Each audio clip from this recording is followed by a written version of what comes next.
Flight attendant vaping on the jump seat? Ozempic craze. Captain, we have a problem. Pan Am is back in the air. All this next on Cabin Pressure with Shawn and G.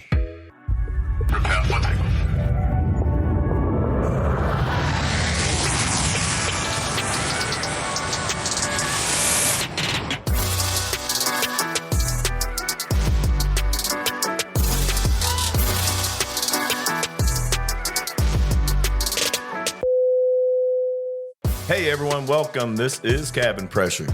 Boom, baby. Yeah, baby. That goes out to all the Indiana people out there because the Indiana Pacers going to do it.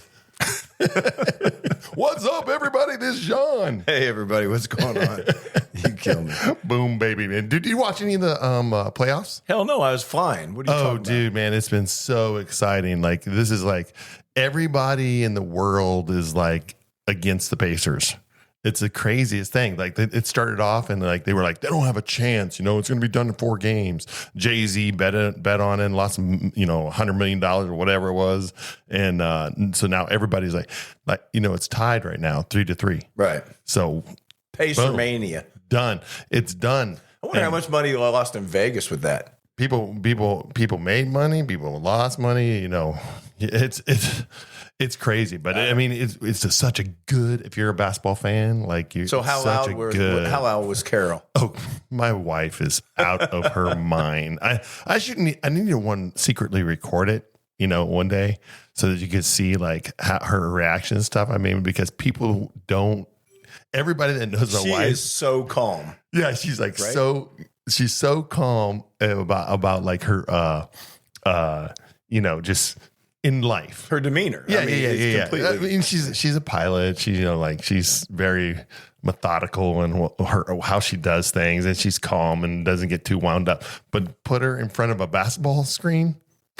I cannot. I mean, she's such a quiet person. I mean, until you get to know her. Yeah. Right? I mean, it is so crazy. She's screaming. We're getting ready to go on vacation. And the final game is when we're going to be on vacation. And she just told me last night, she's like, I don't want them to be around me when I'm watching. She is like that though, right? When she goes off like that, you turn and look at her and go, what did that come from? Every time the game goes off, like her Apple Watch goes nuts. I mean, there's 2 things that it says, like your heart is like accelerating, like too fast. It gives you that warning, whatever. Right. And then guess what? At the other alarm that goes off, blood pressure. No, it's in a loud environment. But there's people like that they're so quiet in life, and all of a sudden this crazy shit happens, and you're looking at them, what the hell did that come from? Yeah, I mean, she has scared so many people when like people are over at her house and they don't expect that out of her, and she just goes nuts. It's the funniest thing. So you think the Pacers is going to take it? Dude, I hope so. I mean, listen, it's anybody's game right now. It's so close. I mean, this is like how playoffs should always be every year. I hate seeing blowouts. Doesn't matter what teams are. Like who likes to watch that except for the winning team, right? But I do. Something. Since you're talking basketball, the clips that I love watching anymore. Love watching Caitlin Clark and that Sophia Cunningham. Let me tell you something. The most fun that I have watching it is when they put that blonde girl in there to whoop some serious ass, man. I mean, she comes in, she is like, I will jack any of you up. I don't care who you are. Put me in the damn game. I am going to mess one of you up. Yeah, man. This is the funniest thing, like that you bring that up and everything. And it came up on Facebook here, and I thought I screenshotted the whole thing, but they had a funny thing about Caitlin Clark and everything. They got this dude that's like this, like, he was like a special forces guy, like huge, and they got him like he has this long hair, and he's gonna be on the Fever team, and so when Caitlin Clark gets hurt, they're gonna bring in like Lon, whatever, and all he's gonna do is just decimate the team until he gets ejected. And he goes, and his nickname over in whatever Yugoslavia or wherever he's from, right, is throat punch. But you know what I love about Indiana, though? They brought people in to sit there, and it's like, if you mess with her, they're going to jack your shit up. Yeah, man. It was those games are so violent right now. I can't believe that even like the WNBA is letting this happen. Would you expect that, though? I mean, when you look at her, when you see that Cunningham, man, she's a pretty girl. Oh, right? yeah. She will jack their ass up. I mean, she was sitting there, and it's like that one girl went for a layup. She grabbed her by the head and ripped her ass ripped down. her down. Yeah, and then was like the whole team, man, just come at you. I don't give a shit. I will whip all your asses. Right. But hey, that's how you got to be when you're on a team, right? It is, but you know something, for the WNBA, Caitlin Clark changed the WNBA. But what I loved about it and makes me want to watch it is they bring in the enforcers to protect her ass. Oh yeah, you know. But Caitlin Clark, now they are like they have to. Like, I mean, she's valuable. Yeah, but let me tell you what I like about her too is that she's doing a lot of pushback now. She don't give a shit. She's like pushing back and she's ready to fight too. Well, she's at first she's that newcomer, right? And then she was trying to be like fit in and be herself and play basketball, and then everything's getting violent, and then now boom. And you can tell Indiana's now her home because she'll get that crowd jacked up. I mean, she goes down there and throws hands up and gets the whole crowd into it. I'm telling you right now, you have not seen a basketball game until you see a basketball game in Indiana. Right. Doesn't matter where it is. How much is a women's basketball game going for? I'm going to say, I know Indiana, like you'll pay like $60, $65 for a ticket. Everybody else you pay like $3. The WNBA is more expensive than the NBA. Oh, really? On the Caitlin Clark game team. Yeah, well, that's when what I'm they saying. came here to like the playoffs and stuff. Right. I mean, the tickets were out of control. It was unbelievable. I don't know exactly what the prices are, but I know that they exceeded the NBA because only with the Caitlin Clark thing, Right. So she's like the female Steph Curry. Yeah.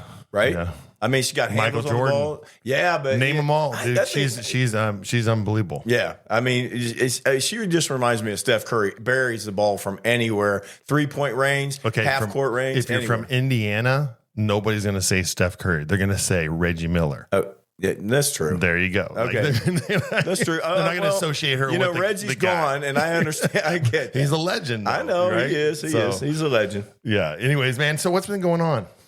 Well, let's see. I came home. Those big ass torrential rains and winds that we just got the other night. Unbelievable. Okay, so like 60-mile-per-hour gusts. Love this. I come home from my turn, LA turn, nice long day, as you know.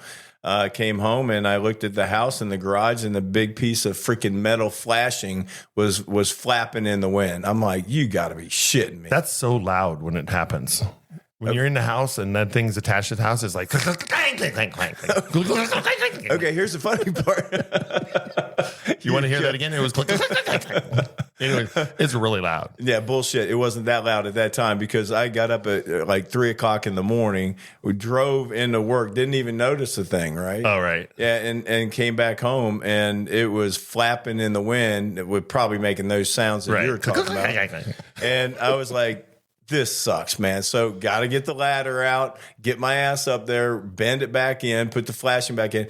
But, here's the funny part is I called you and I was telling you, I was like, you believe this stupid shit happened. You were telling me about yours when it happened too. Right. And the funny thing about it was you said, what to me? What was the one thing that you said? I said there was like 3 nails in the thing. Mine had 4 fucking nails in it. Yeah. I mean, 4 nails. You can't believe these builders do this. Right? It's like, especially in like when I'm at the highest point of my county, like I get heavy winds here all the time. And mine happened a few years ago, but it was like after these houses were built here, all of our flashings like sort of ripping off because nobody secured them properly. Right. The reason is your development is directly in front of mine. Okay. And there's a wind valley on the other side by Seville as where we're living. Right. And that wind comes straight through there and it comes over your guys' development and comes straight into ours and we catch that same wind. The thing that freaking kills me is you're absolutely right. These damn builders, let me tell you, ever since I've been in this house,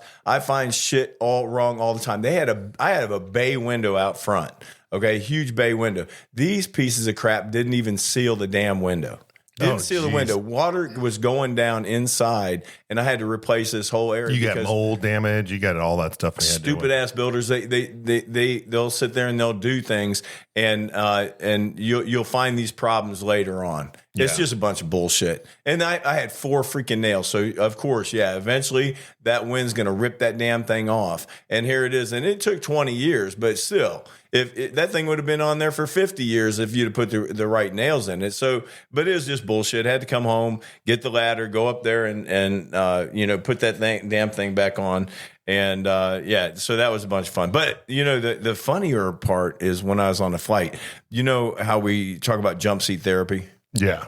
Okay, so I had a flight attendant. So we started talking, and she was like, "Can I ask you a question?" I said, "Sure." And she goes, "Well, I wanted a guy's opinion, and could you just give me an honest opinion?" And I said, "Sure." And when we were younger, we were talking about how we dated. You'd pick somebody up in a bar, or you'd meet somebody. That's how we dated, right? Oh yeah, in our generation, that's the only way you could do it. And she was talking about these dating apps. How they have all the. I have no idea what these apps are, Shawn. I know. You know that. We are of the generation we do. I have never experienced it because both of us have been married too long. Yeah, and so it's like. I had to ask my nephew one time about it. I was like, let me just see this thing. Like, how's this thing work? Because he does it, and he's like, oh, well, here it is. And I don't know what he was doing, Tinder or whatever it was, right? The flip left, flip right. And I was like, what? They know. There's one of them that within the vicinity, they know exactly where they are. Yeah. And she was telling me, she was like, oh yeah, they know if they're 30 feet away from you. Oh, wow. If they're 30 feet away from us back in our generation, that was a stalker. Yeah. Right? I mean, if somebody's 30 feet away from you. Well, 30 feet away from us back in the day was like across the bar for, exactly. So we're looking at making eyes at each other. That type of thing is not, we wouldn't be looking at us on an app. But she's sitting there talking about how she uses these apps. So she meets this person, this one guy on the app, and she's talking, and she's like, I don't want to get too graphic with this. And I was like, don't worry about it. We're flight attendants. You shitting me? Jump seat therapy, not being graphic. Right. Really? Mm-hmm. Not being graphic. Yeah, come on, bring it. On the jump seat. I'm just, you're right. getting where I'm going with this, right? So she sits there and she says, so we're talking and we've been talking for a little while, and we kind of maybe every once in a while send some pics, and I'm like, okay, whatever, that's what you do. And then she said, how would you feel about this if a person said, have you ever had sex with a transsexual? What the fuck? Like, this is an intro question. That's quite the beginning intro to a relationship. I did the same thing. I go, he said, what? Wow. And I'm so curiosity got me, because I was like, okay, where's she going with this one? Right. So she was sitting there. She goes, I was dumbfounded. She goes, why would you ask me if I had sex with a transsexual? And he said, well, he goes, because I was just wondering, I thought, well, would I, and maybe as a threesome.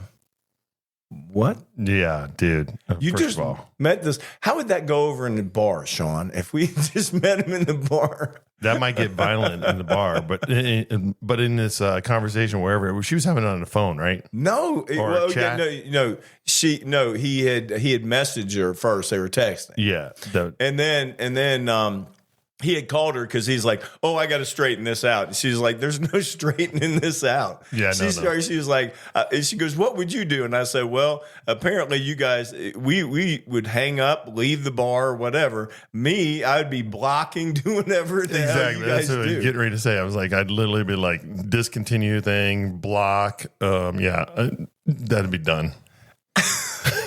It completely blew me away, because I'm thinking when we're in a bar, that's the best part, because we get to know somebody, right? I mean, you get that feel of a person. Yeah. Well, I mean, there's a whole different dynamics there, because you're like, you got to be brave enough to go do it, right? Like the interchange in those conversations, and people aren't going to be like, can you imagine this face-to-face conversation? Like he just, hey, how are you doing? Blah, blah, blah. I was thinking, what do you think about transsexual sex?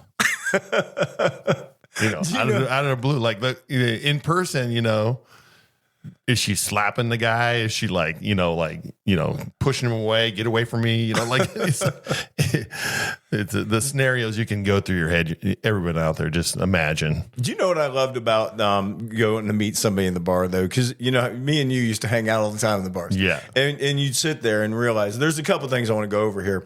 First of all, guys don't pick up girls. You know that, right? Right. We don't pick girls up. Girls pick us up. Yeah. And because if the girl's interested in you, she's looking at you. Right. And these guys are dumb because we've ran around with the guys like, oh, I'm gonna go pick somebody up. I'm gonna go hit that. I'm gonna go do whatever. And I'm looking at them going, you're dumb. You're dumb because you know me back in the day in a bar. You're dumb. I'm going to an area. I'm standing there. I'm looking around. The one that likes me is looking at me. I'm not paying attention to anybody else because here's what happens. And the guys that we used to run around with every once in a while, you love this because they're like, oh, I'm gonna go over and ask her to dance with me. Mm-hmm. So he walks over and everybody's watching, and you're running with your buddies and he walks across the dance floor, goes to that real hot chick that everybody wants to dance with, and he's like, hey, you want to dance? No. Oh yeah, we in our generation have all had that rejection. Yeah, you get the walk of shame. You start turning your head around looking for the waitress. Yeah. I remember many times going out to the bars with you, and I'm like, and I'm going to go over. You remember me? Like I was the guy that was like just like all over the place in the bar. Like I'm just running around doing my thing. But you were crazy. The girls love they love. Yeah, I that was just crazy having guy. funny and having being crazy and stuff like that. But like many a times, like you'd go over there and be like, hey, come on, let's go dancing and stuff, and they're like, no. All right, bitch. Blocked. that was our day of being blocked. Yeah. Face to face. No question about it. You were lucky that you didn't get the big old hand in your face, a big flat hand. Stop and get away from me. Stalker. Right. Weirdo. Anyways, yeah. That's crazy. But anyways, dude, man, I had a crazy experience the other day at work. I get on the plane. I'm getting to doing our, we're doing our Florida turn, like we do, and we're bored, and everything's cool. We're like maybe 5 minutes from getting ready to close the door, and you've been here, you know the whole scenario. Everybody out there that's a flight attendant, you get the scenario. We're like, there's a sense of time. We're ready to go. All of a sudden, this like passenger walks up, and they're like, oh, this guy in 8A needs your help. And I'm like, need my help? I'm like, why does he need my help?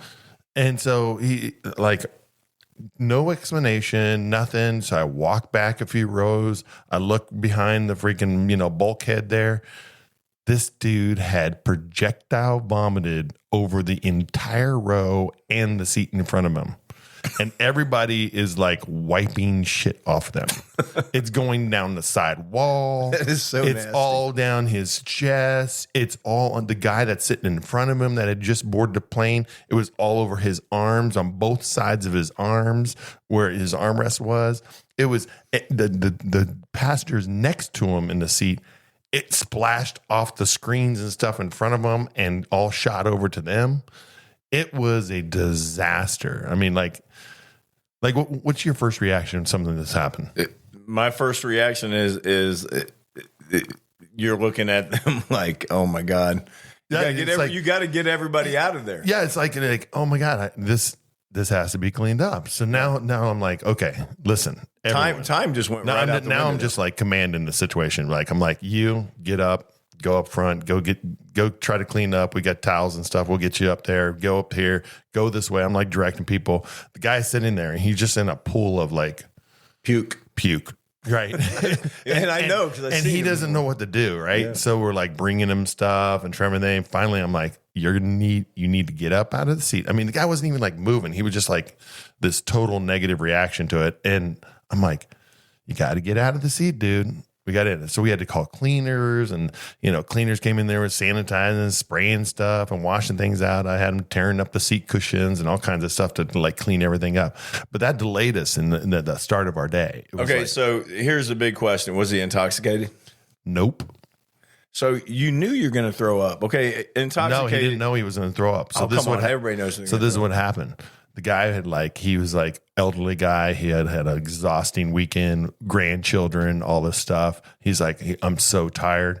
And he got on the plane and he passed out as soon as he got in the seat. Like he sat down and he laid his head back and passed out. And you know how you like the saliva or whatever goes back in the back of your throat, and he had that choking sensation. Well, his gag reflex went off, and he woke up to him like he's dozed off, and it was like, oh, dude, it was everybody has that nasty slide stuff that goes back to your throat. Dude, it was like he was like, I'm okay, I don't feel bad or anything. I just like, I'm real tired and I fell asleep and I guess I choked or whatever and it made me throw up. And you made a bunch of friends now too. Yeah. So then everybody in the plane, they were like, take him off.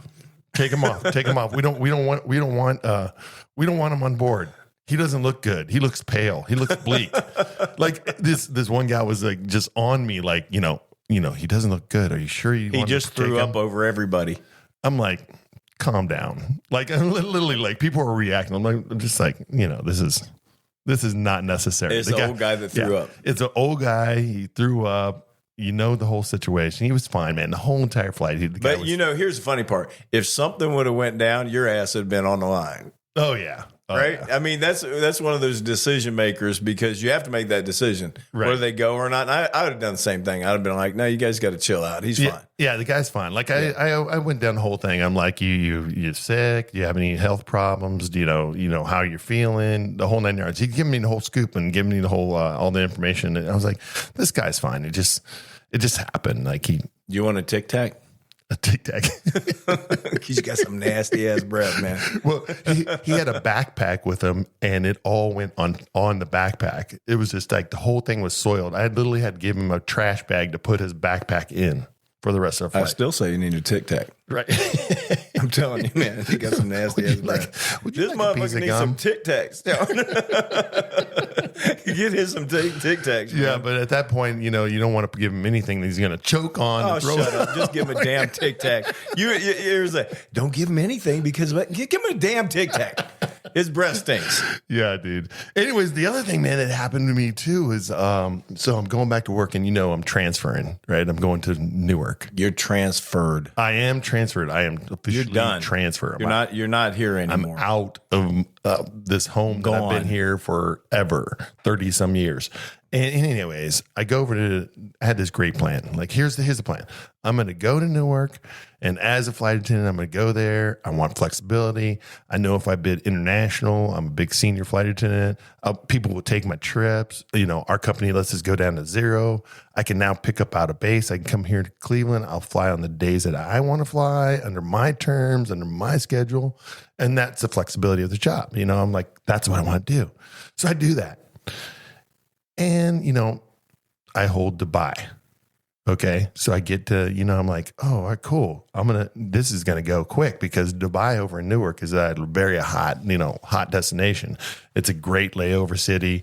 It's super modern. Everybody loves the hotel.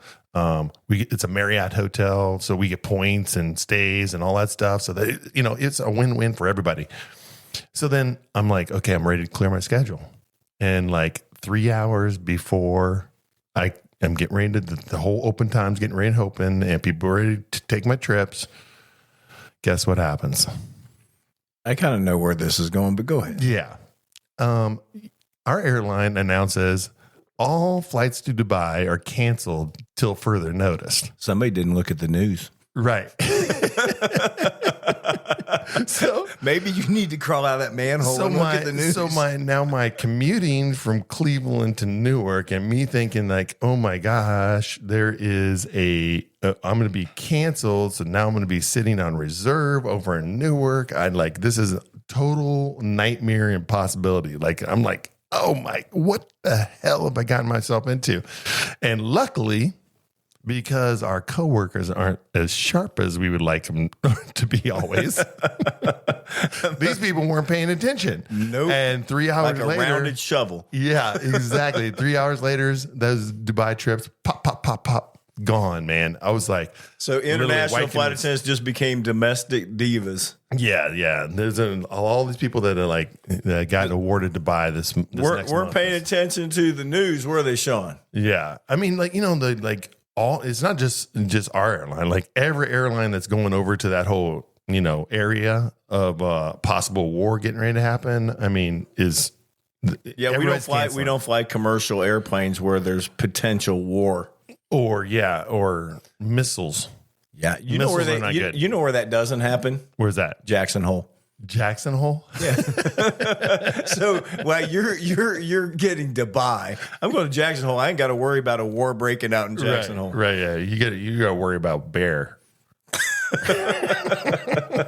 They got bear spray. Be sure to get some bear spray. Right. There's always dangers everywhere you go in the world. Just so that this is the lesson of this. That shit was funny though, because you guys plan on getting rid of all your shit, and that was right. And you had that oh shit moment. Yeah, I know that because there's no way. If you guys understand what they were doing, they were basically getting rid of their whole schedule. Right. And then what happens is that if they cancel everything, they became domestic flight attendants. So their ass would have had to go into Newark. Yeah, we had to fly out of call. Newark on call at the mercy of the company for them to, and you have to be in location to do that. So like, I'm not flying over once a week just to be sitting around just for the company to make calls. I would have laughed my ass off. Shawn, what are you doing, a West Palm turn? No. No, dude. That would have cracked me up, man. Yeah, I'm going to tell you right now, I would have been very ill. For a month. Doctor's notes. Something's happened. I got Crohn's disease all over something or something. I have no idea because that shit was not happening.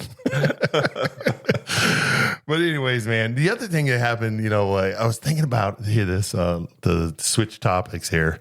I was thinking about this. I had a celebrity come on, and we get celebrities all the time on the planes, right? Yeah. I mean, like they come on and, after like 35 years of this whole stuff, celebrities are people. I mean, it doesn't matter who they are. It doesn't matter. I mean, this is how I treat it. It's just that they got a different job to us.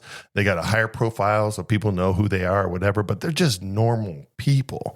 And so this person comes on and they're just doing their whole, normal routine and everything. And I started, I've had the good celebrities and I've had these bad celebrities on board aircraft. Have you ever had bad celebrities? Or you can think of them? Not really. I mean, one. Yeah, I can think of one. Yeah. What happened? Well, he was traveling with his boyfriend. Okay. All right, and we were blocking the cockpit. You know how we block when the pit comes out. They had to go to bathroom. So he starts getting up and coming towards the cockpit door, and I told him, I said, "Sir, you're gonna have to return to your seat." Sure. And he goes, "I'm going to the bathroom." I said, "No, you don't understand. The cockpit's out. You need to return to your seat." And he goes, "I'm just going to stand right here." I said, "No, you can't stand first class. If you're going to stand, you're going to stand back by the bulkhead. You can't stand here." And he goes, "I'm going to stand right here." And I said, he goes, "What if I make a motion towards you?" And I said, "Your day gets real bad." Right. They don't understand that shit, right? They just wait a minute. They just think that everybody is as passive, right? They ain't going to do anything. But I don't care that you're a celebrity. Well, that's what I'm saying. Who you are. What I was getting ready to say, like it goes back to how I started this thing. They're all just people. Yeah, just people. Especially when you pull shit like that, you're definitely just a person. You're a person that's going to get your ass whooped real quick. but you're just a person. Yeah, we're going to treat you just like everybody else, and we're going to have that would charge a cockpit door. Yeah. I mean, anybody, if you're going to do some stupid stuff like that, we're definitely going to react just like Donkey Kong. Like we're going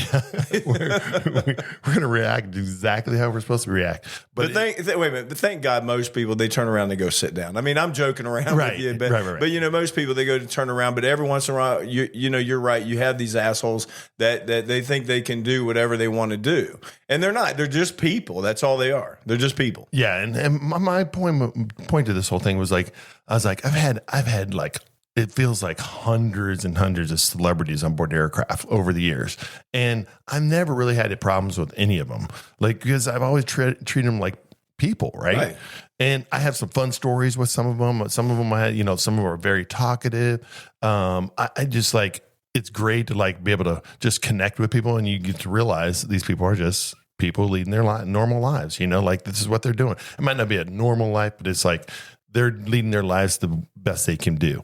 And I had one where this gal came on, and she was in our entire first class was filled with nothing but celebrities. And so all the city seats were like different levels of celebrities and, and all this stuff. They were all heading to an event. And this one gal out of the whole group decides to treat us like we're like the help. Uh-oh. Yeah. Like I go to like, I get to the row and I'm going down to each row and I'm asking them what they'd like to drink and eat and all that stuff. And I get to her and, and I'm like, hey, what would you like to drink today? And she kind of looks at me and she like leans over to her assistant that's sitting next to her and is like, tell him that I'll have a Coke. I can't stand that. I'm looking at them going, if you can see my face right now, I'm like, I'm telling you right now, like anybody, I don't care who you are, and what you do. I don't how famous you think you are.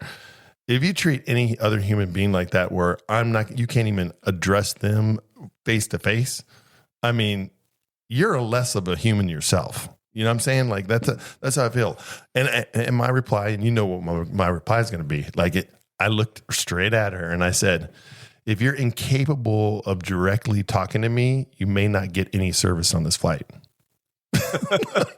Now, see, I would have jacked with her. Could you ask her if she wanted ice in that glass? Yeah.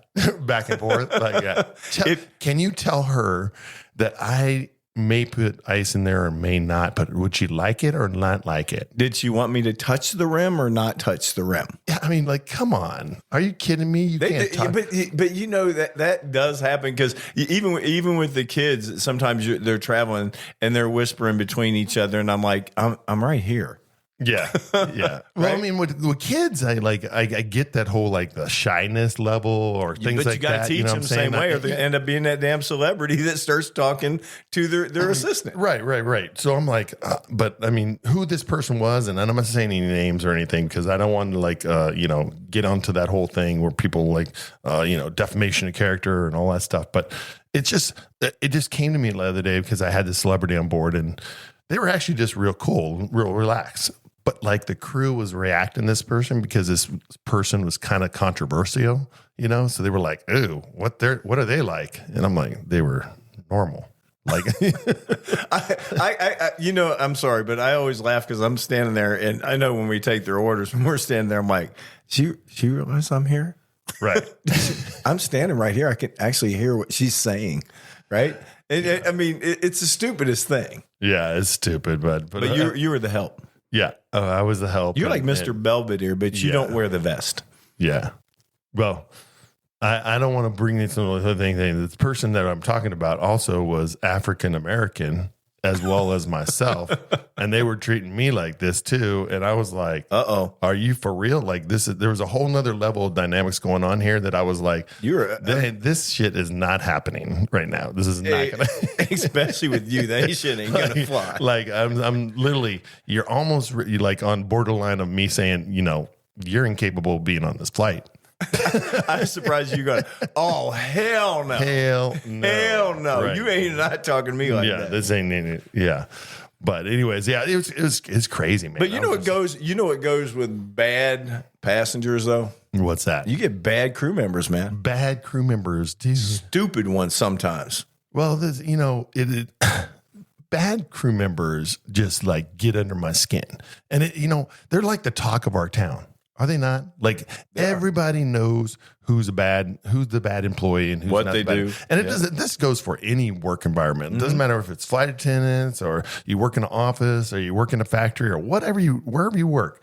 When you have somebody that doesn't pull their weight or doesn't like interact with everybody else well, I mean, you bring this. You come to work knowing that this person is going to act and behave a certain way, and you're like, oh, this is like dread, right? I don't want to be a part of this stuff. Well, I had this gal and this is one of the reasons why I left Cleveland is because the flexibility and of my schedule and everything, I've been like fighting with that, and I'm trying to like get rid of my trips here in Cleveland, and I couldn't do that. But then the last month I'm here, I get this line with this gal that like 2/3 of the base, like she's blacklisted. Right? I mean, you know who I'm talking about.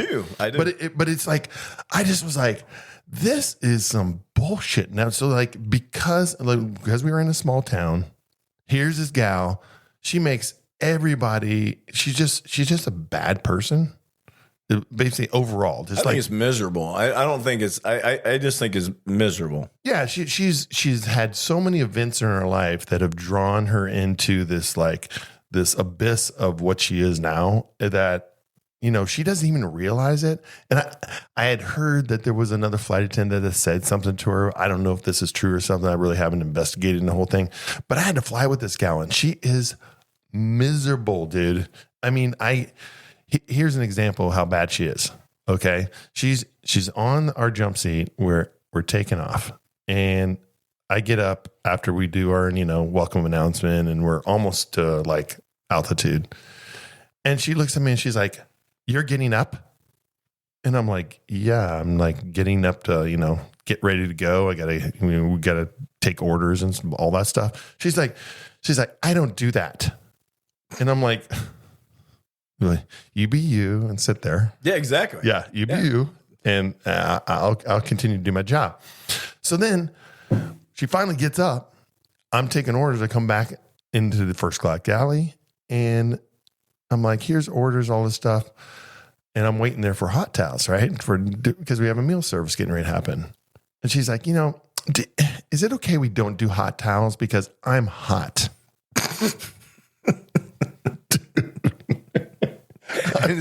and here goes the lazy. I'm like, "Give me hot towels. Give it to me. Like, give me a couple things of water." I'm like, this is like beyond I'm like, and I'm doing everything possible to not bite my tongue. Right. Like, and like, I'm like, I don't want to get into confrontation with this gal on board the aircraft. I don't want to get into confrontation with her at all, period, at work, because this is not the place to do it. Right. But at the same time, it's like, where's that line where we like, when you say, "Okay, you know what, enough's enough," and we like, "Okay, we need to talk to somebody else, like management, about this." Like, this is everybody's experiencing this. Like, how do you feel about that? It's funny because I just had a conversation with another flight attendant, and as far as our job and talking to someone, we have a code of silence. Sure. Because the way the same as her being bad, us going to anyone else to deal with this other than deal with it personally is not good either. Because you go to someone else and you just, we take care of this at home because a lot of times they burn themselves, and that. And in our job, they take care of themselves. Unfortunately, it takes a long time. Yeah. I mean, the process is really long. And the thing is that I would say the majority of our coworkers will not address anything. Like, they're not going to say anything. They're just going to let this person go down in flames slowly by themselves, right? Yeah, but here's a situation to where it's like, here's what's really funny is the passengers have no idea you guys can't stand each other. Right. They have zero. Right. Because you're out in there, you're the face out there, and this other person's in the galley. And all you're thinking about is how much you hate this person in the galley because you can't stand it. You're sitting there waiting freaking 5 minutes for one damn drink. And how long does it take you to freaking put ice in a damn cup? Put the shit in there and give me the damn thing. Right. But no, it just takes forever. Everybody else is done, and their ass is just getting started. And then they know when you're annoyed with them, they slow their ass down even more. Yeah. Right. They slow down. And then here's what she was doing on our service. Like the meal, we had several different meal choices and everything. And if she didn't like something on the meal, she wouldn't do it. So like we had a chicken dish, and there was like a sauce that's supposed to go over this chicken. She was like, "Oh, I don't like that sauce. I'm not putting it on the chicken." Oh, that was for you to like or not like. I know. Right. I'm like, it's so dumb. I'm like, so then we had a different chicken dish, and she was like, she's okay with that, and she puts it. I'm like, so that one's like, why are you making choices for somebody that you're applying your own personal stuff to this person, like just serve it how it's supposed to be served. They can figure it out, right? It was so crazy. But then here's the kicker to the thing. Like, not only is she a bad flight attendant, she's also like doing bad stuff on the job, like stuff that's like totally against the rules of what we're doing. I mean, she's a big smoker, so she's goes in the bathroom, she's vaping. Nope. I mean, nope. Like, see, on that part of it, if I seen, you're lucky, because if you're in the lavatory doing it and I can't prove it, if I can't prove it, that's one thing. But if I see you in the galley or you do that in the galley, nope. You're gonna, that's the one time you're gonna have to go explain to somebody, because here's what happens. If you're vaping, if a crew member's vaping on the plane and a passenger sees that you're vaping, and I see that, I'm also responsible for that, because we're not supposed to allow passengers. If passengers can't do it, your ass ain't doing it. I'm straight out telling you, you're not gonna do it, because if that happens, then we're gonna have a problem.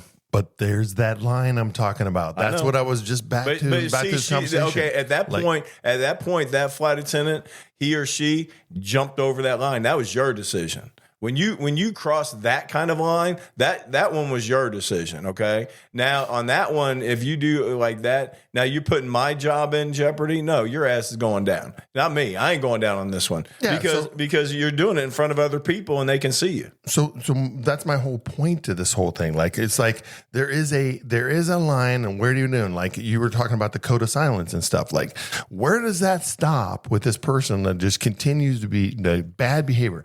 Not only is she just she's a miserable person.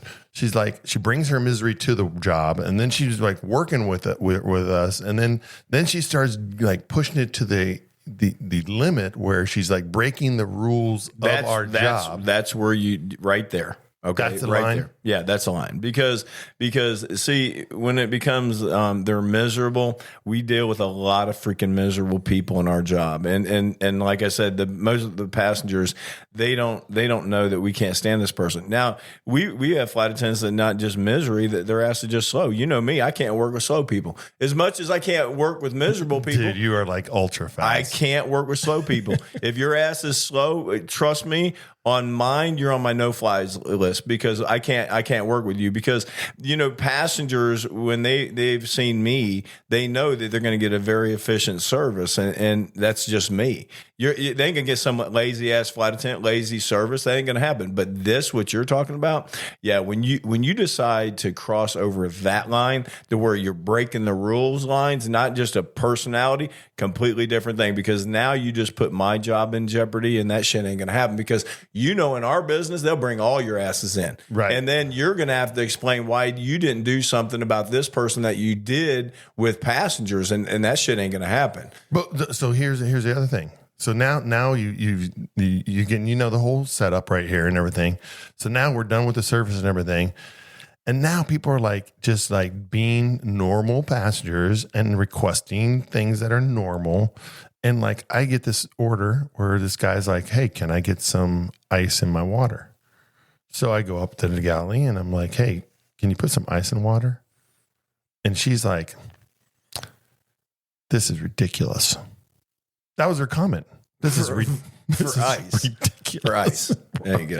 Yeah. Okay. We want $100 an hour, but we're not worth $9.95. Right. I'm like, I go, "For real?" I go, "Here, give me the scoop." And I'm like, I'm putting ice in the drink. I'm like, this is crazy. But I mean, the whole reason why I'm talking about this is that we encounter this. It's just one person that we know of and you and I both know, but it's like, and many of our coworkers here in the area know, but it's like, it continues to go on and on and on. And yeah, eventually it's going to be, somebody's going to like break and be like, they're going to either go to management about her because she's doing something that she's not supposed to be doing, and she's crossed that line, or you're going to have, or she's going to like literally walk herself out of a job because it just continues. Her behavior continues to be bad and bad and bad. Well, when they break the rules is usually when they break the rules, like vaping or doing something like that. That's when they put the nail in the coffin and they're gone. Right. I mean, they do it to themselves. I mean, and like I said, that's where you got to be careful, because in our job is as much as, like I said, I would love them being out too, but you know, and I know that if you go somewhere else and you don't take care of it internally, you got issues. But when it comes to breaking the rules like that, no. Now that's where you cross the line. I agree, man. That's it. I agree. But now, so here's another situation with flight attendants like that's been going on, and this is very relatable to everybody in the world that's happening. But how about these flight attendants that are like on Ozempic? It's crazy. I was telling you that about a week ago.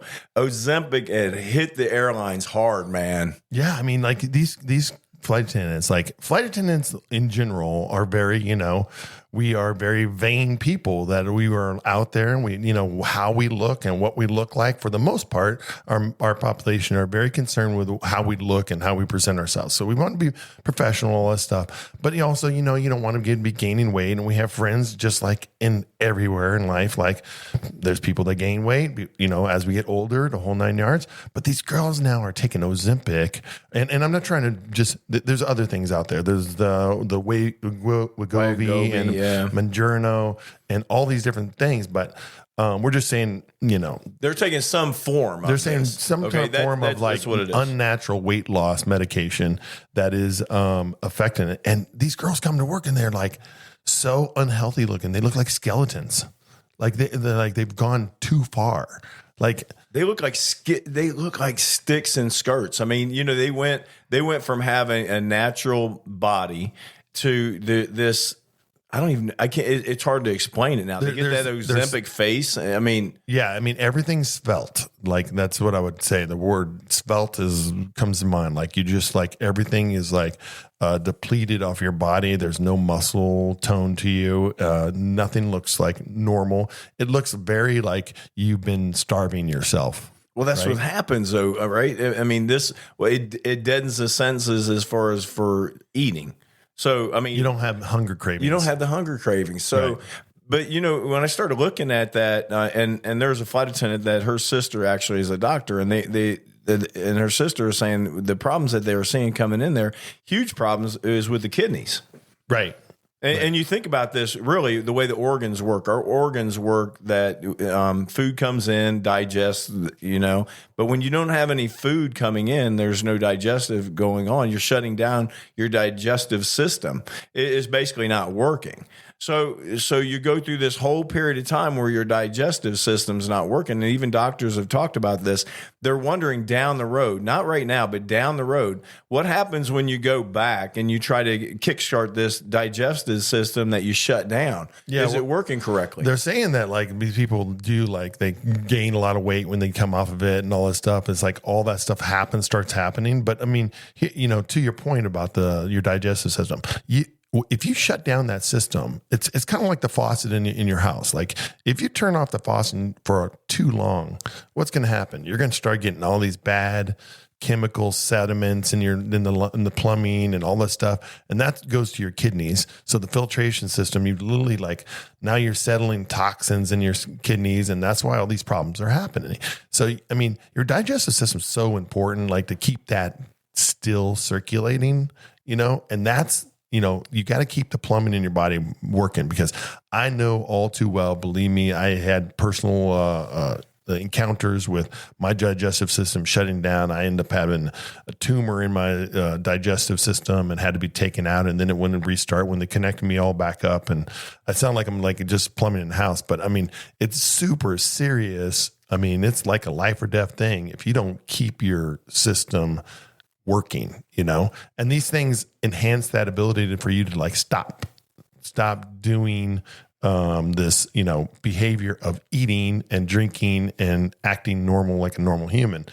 But it's super scary. I just wanted to bring that whole thing up because I was like, we are encountering more and more employees now that we work with that are taking this, and then there's the whole aspect of we all know you're taking it. And then they're lying. They're lying. It's a psychological thing too, because when you're taking this, I work out all the time, and when they're saying, "Oh yeah, I work out, I do that," no, that's bullshit.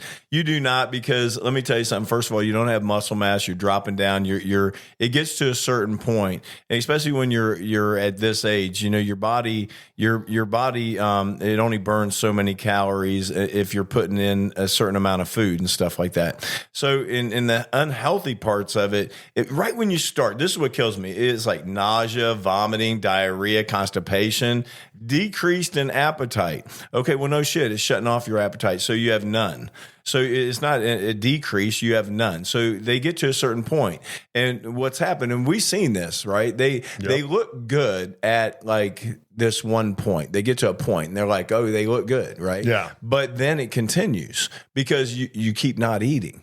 And then all of a sudden you went from, okay, maybe to where you didn't look so good. And then you think that you look really good. And then all of a sudden you don't realize that you're looking like a skeleton. Yeah, you're not looking good again. Not looking good on the other side of it. So then what do? You start getting off of it, and then you eat again. You start putting on the weight. And this happened with actually a girl, and I talked to her, and she had got off of it, and she started eating again. And the reason why she got off of it, she was losing hair. Yeah. She's losing hair. Okay. But I told her, and I was like, did you get back on it? She goes, yeah. She goes, because I was putting on weight. I said, yeah, but you said you were losing hair. And she goes, well, I am. I said, well, you want to be a skinny bald chick? Right. I mean, it doesn't make any sense. I mean, it's just stupid. You just go from feeling bad, looking okay, good, and then going bad, and then all of a sudden, if it happens, it balloons the other way. But anyway, all this stuff always reminds me, like when we're like thinking and envisioning all this stuff. Like to me, it reminds me of like World War II and the Jews being like starved to death and all that stuff. Like all that stuff that you saw and how the body reacts when that happens. And all the things you just said. Hair loss and functions of the body and stuff shut down. And it's sad that all these people are like doing this.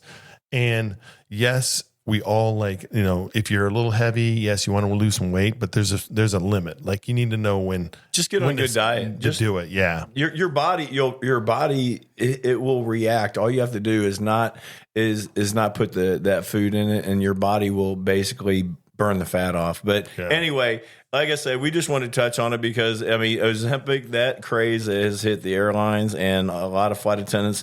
Unfortunately, they're jumping into it, and I just hope that they don't have a lot of problems later on. But let's go around the globe, brother. Around the globe, man. Guess who is back in town? Who?